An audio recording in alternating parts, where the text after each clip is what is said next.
혹시 이분이 누구신지 아십니까? 한때 제가 참 저도 동경했었던 분이기도 하죠. 정말 이분처럼 설교하고 싶고요. 이분처럼 되고 싶었다라는 그런 소망을 지금도 가지고 있습니다. 이분이 누구냐면요. 미국의 남침내회 목사님이신 우리가 잘 알고 있는 빌리 그레암 목사님이십니다. 이게 누구냐면요. 역사상 계신 교인들 중에서요. 가장 많은 사람들에게 설교한 목회자이십니다. 한번 찾아봤더니 전 세계 186개국에서요. 약 2억 1,500만 명에게 직접 설교를 했다랍니다. 2억 명 이상에게요. 또 라디오와 TV를 통해서 설교도 했는데요. 그 방송을 들은 사람은요. 약 한 22억 명에 달한다라고 해요. 그리고 1993년도 한 해에만 약 250만 명이 이 목사님의 설교를 듣고요. 예수 그리스도를 나의 구주로 영접했다라고 합니다. 우리나라는 어땠을까요? 1973년도에 여의도에서요. 이 빌리 그레암 목사님을 모시고요. 전도 집회를 열었는데 그때 여의도에 운집했었던 인원만 약 한 110만 명 정도가 모여서 목사님의 설교를 들었다라고 하죠. 이렇게 유명한 목사님이요. 2018년도 2월 21일 만 99세의 나이로 하나님의 품에 돌아가셨습니다. 목사님은 이제 떠나셨지만요. 목사님이 남기신 명언들은 아직도 많은 사람들의 입을 통해서 회자되고 있죠. 몇 가지 소개해 드리면요. 그는 미국 이 여러 명의 대통령들의 그 영적 조언자 역할을 했습니다. 그러면서 늘 했던 말이 무엇이냐면 나는 정치가 내 일의 전부가 내 일의 일부라고 생각하지 않는다라고 말을 했어요. 이게 무슨 말이냐면 목사가 정치에 관여하는 것은 바람직하지 않다라는 겁니다. 또 이 목사님의 육신의 삶이 이제 마칠 때쯤에는 늘 이런 말을 입에 읊조렸다라고 합니다. 주님께서 나를 천국으로 부르실 때가 오며 나는 참 기쁠 것 같다. 때로는 여기가 너무나 피곤하다라고 하면서요. 늘 천국을 소망했다라고 합니다. 그리고 우리가 한번 좀 더 주의 깊게 좀 들어봤었던 말씀도 있는데요. 목사님이 사역을 마칠 때쯤에서 어떤 기자가 이런 질문을 했어요. 목사님, 지금까지 수많은 나라와 지역에서 복음을 전했는데 지금까지의 사역 중에서 혹시 아쉬운 것은 무엇입니까? 이 기자의 질문에 목사님이 이렇게 대답을 했다라고 합니다. 나는 복음이 교회 밖에만 필요한 줄 알았습니다. 그런데 지금 새삼스럽게 깨닫는 것은 교회 안에 복음이 필요로 하는 사람이 더 많다는 사실입니다. 사랑하는 성도님들, 저도 이 빌리 그레암 목사님의 이 말을 듣고요. 정말로 많은 생각들을 했어요. 우리 성도님도 이 말씀을 한 번 더 생각해 보아야 된다라고 생각을 해요. 나는 복음이 교회 밖에만 필요한 줄 알았습니다.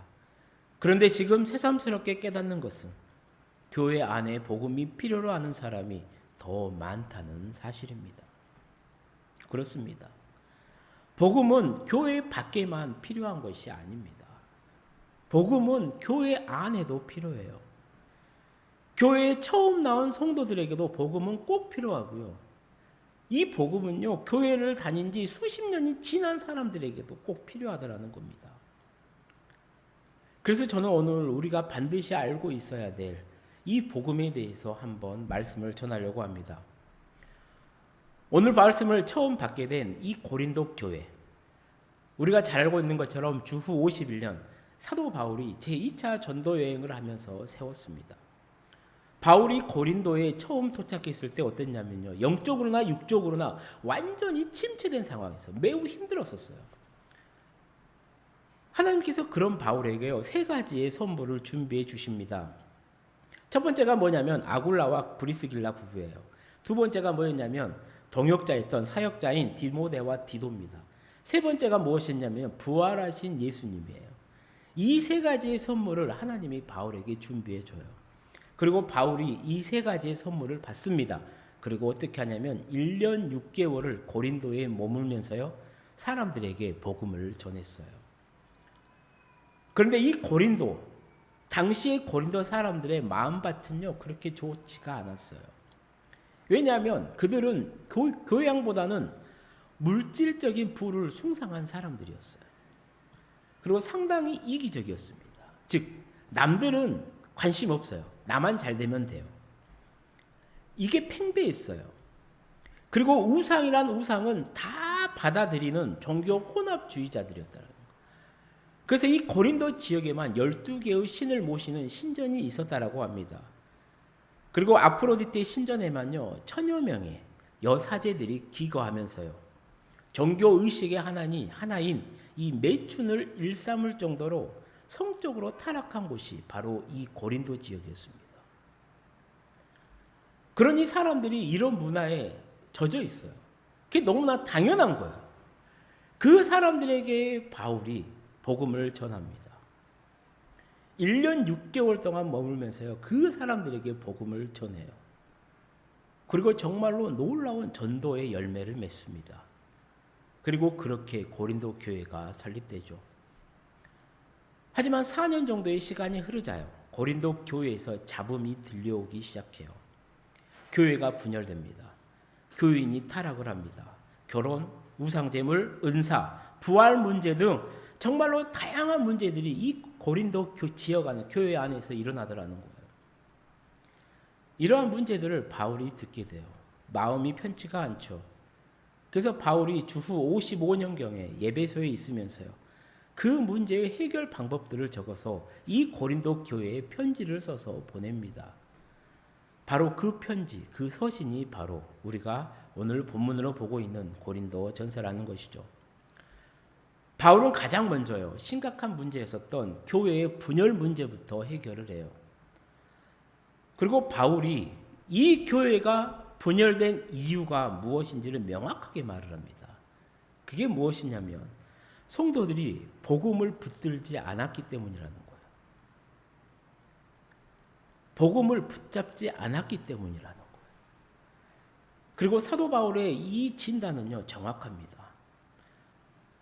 지난 2000년 동안 교회 역사를 돌아보면요 바울의 판단이 얼마나 정확했는지 우리는 알아요.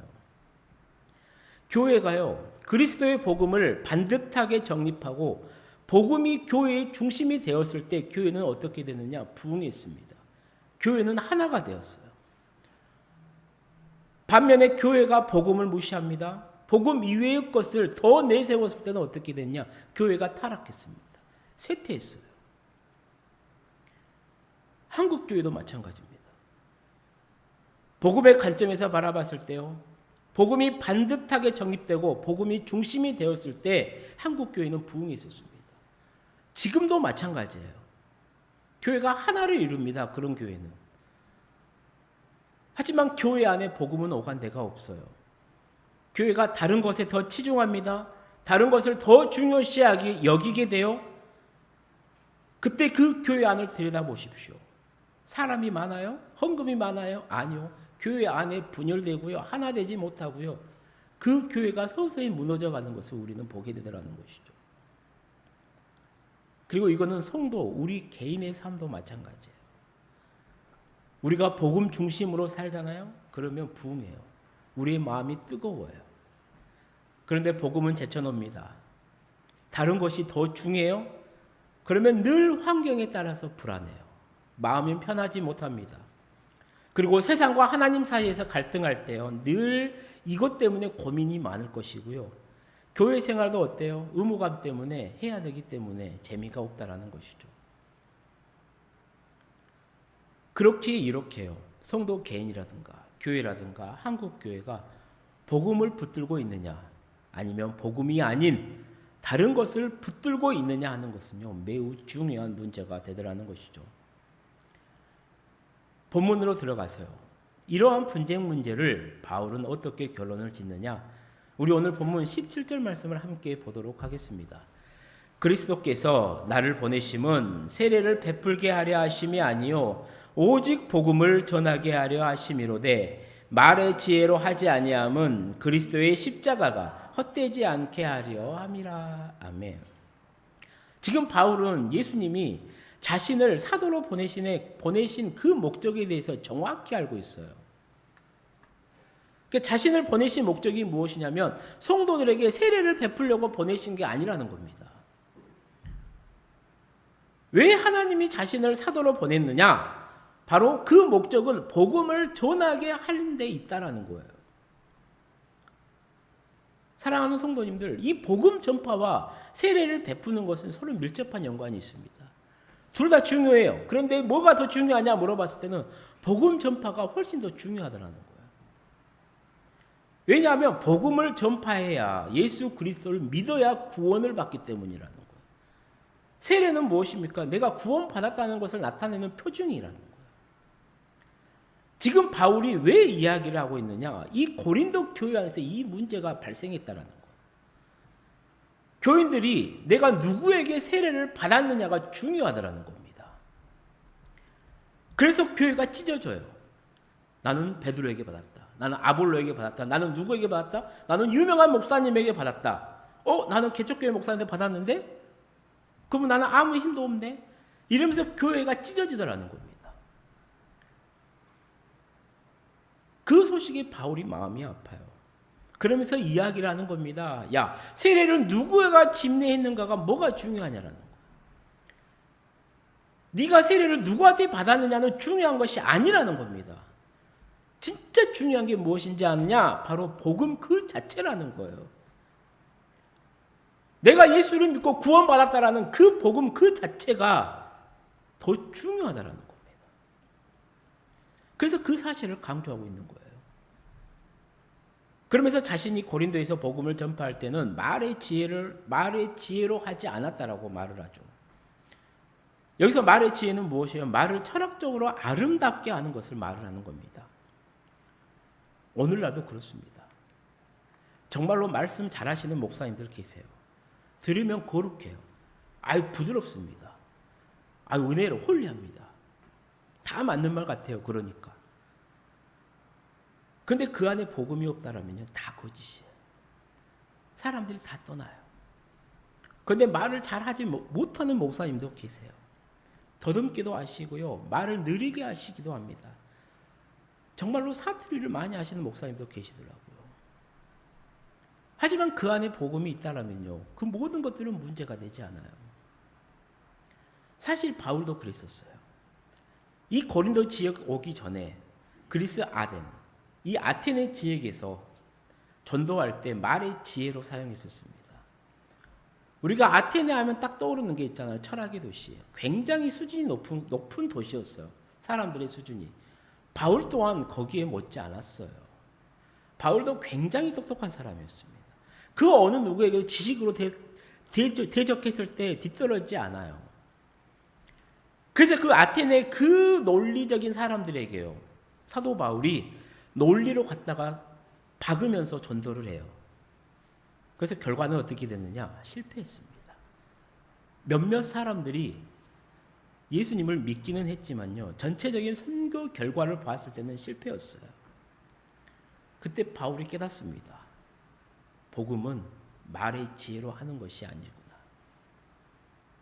그렇게 고린도 지역에 와서는 말의 지혜를 사용하지 않고 복음 그 자체를 그냥 전달했다라는 거예요.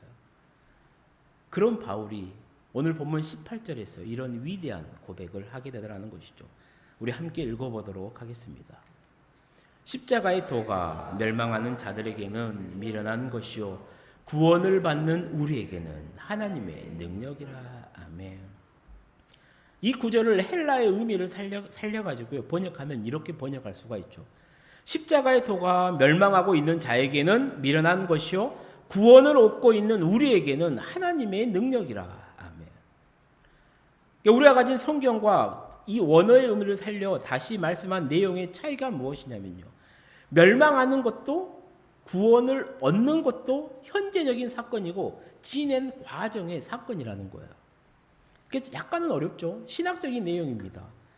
신학적인 내용이지만 구원과 멸망에 대해서 정리를 해드리면요, 구원과 멸망이 무엇이냐면 전적으로 하나님의 예정과 선택에 의해서 주어졌다라는 겁니다. 그 점에서는 이것은 과거의 사건이라는 거예요. 이미 하나님이 예정했다라는 거예요. 이미 하나님이 선택했다라는 거예요. 그렇기 때문에 이거는 과거적인 사건이라는 겁니다. 그런데 그것이 종국에 가서는, 끝에 가서는 완전히 성취된다는 면에서는 이것은 미래적인 사건이라는 거예요. 근데 중요한 게 무엇이냐? 그 미래에 내가 구원을 받느냐, 하나님 나라에 가느냐는 어떻게 결정이 되냐면 이 복음에 대한 내 태도에 따라서 결정이 된다라는 점에서는 현재적인 사건이고 지낸 과정 가운데 있는 사건이다라는 거예요. 다시 말하면 구원과 멸망의 길은 오늘 내가 복음, 이 십자가의 도를 어떻게 받아들이는가에 따라서 완전히 결과가 달려있다라는 것이죠. 그래서 바울이 말하는 겁니다. 멸망하고 있는 자들에게는 십자가의 도에 대해서 미련하게 받아들인다.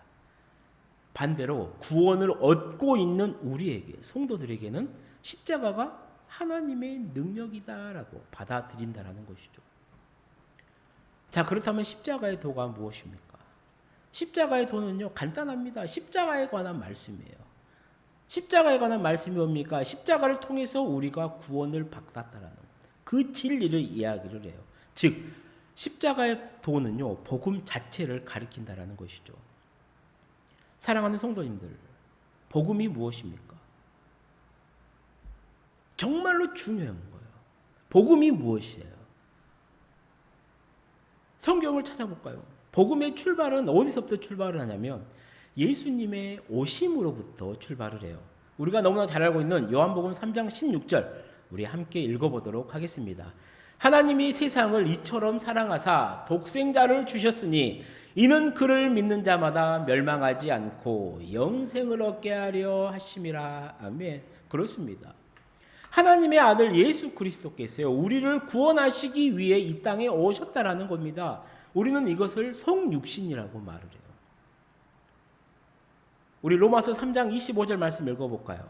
이 예수를 하나님이 그의 피로써 믿음으로 말미암는 화목 제물로 세우셨으니 이는 하나님께서 길이 참으시는 중에 전에 지은 죄를 관가하심으로 자기의 의로우심을 나타내려 하심이니. 아멘. 즉 우리의 죄와 허물을 대신해서요, 죄 없으신 예수님께서 십자가에서 돌아가심으로 우리의 죄를 대속해 주셨다는 겁니다. 십자가죠. 우리 고린도전서 15장 20절 말씀 함께 읽어보도록 하겠습니다. 그러나 이제 그리스도께서 죽은 자 가운데서 다시 살아나사 잠자는 자들의 첫 열매가 되셨도다. 아멘. 십자가에서 돌아가신 예수님이요, 무덤에 묻히신 지 3일 만에 부활하셨다는 겁니다. 그렇습니다. 부활이에요. 자, 마지막으로 우리 요한복음 5장 22절 말씀 읽어보겠습니다. 아버지께서 아무도 심판하지 아니하시고 심판을 다 아들에게 맡기셨으니. 아멘. 그래요. 구원 사역을 완성하신 예수님이 승천을 하십니다. 그리고 하나님의 보좌 우편에 앉아 계세요. 지금도. 그리고 먼 훗날 나중에 우리의 심판주로 오실 거라는 것이죠. 바로 재림입니다. 그래서 복음이 무엇이냐? 이 모든 사역을 이루신 예수 그리스도를 믿고 우리의 죄를 회개함으로 우리는 구원을 받는다라는 거.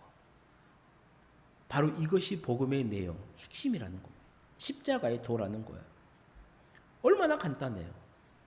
복음이 무엇이냐? 어떻게 구원을 받느냐? 이 예수만 믿으면 돼요. 그러니까 이방인이라든가 우상을 숭배하는 자가 볼 때는 복음은 너무나 단순해요.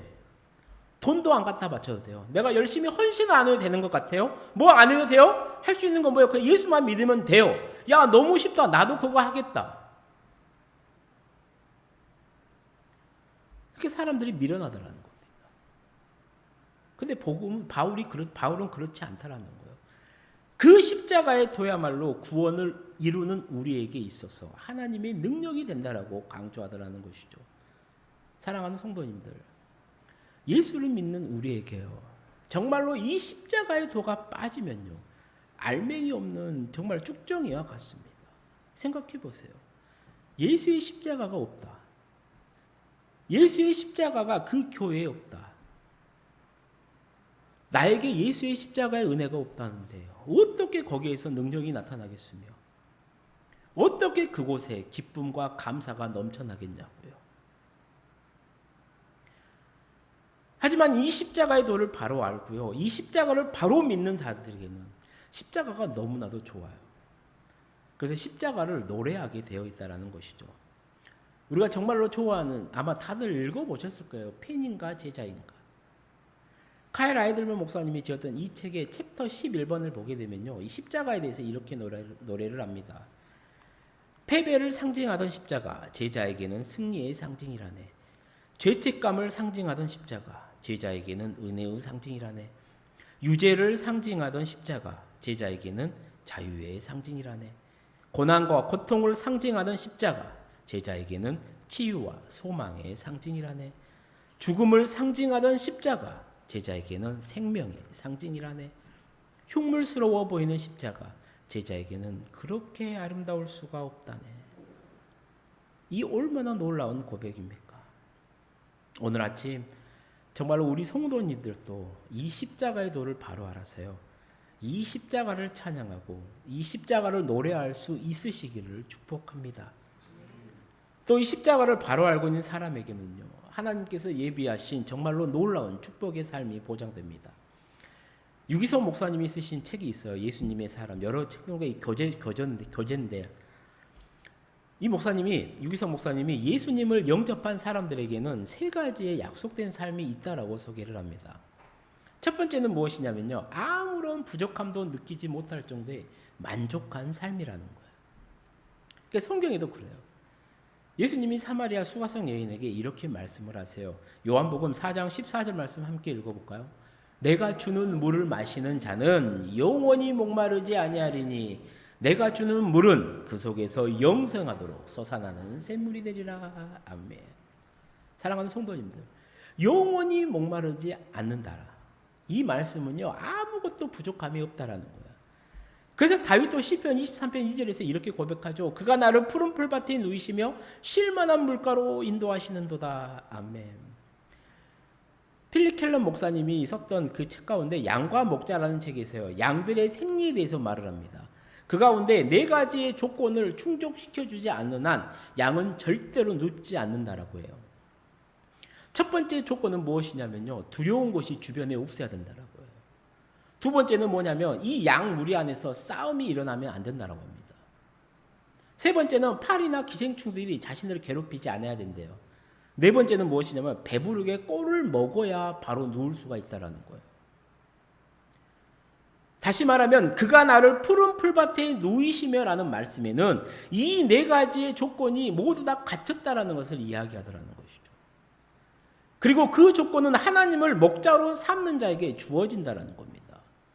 사랑하는 성도님들, 오늘 우리 성도님들에게는 부족함이 있으십니까? 물질이 부족하십니까? 관계가 부족하십니까? 건강이 부족하십니까? 만약 나에게 부족함이 있다라면요, 그 이유는 무엇이냐? 바로 예수님을 제대로 영접하지 않았기 때문이라는 겁니다. 이제는 예수님을 구주로 온전히 영접하셨어요.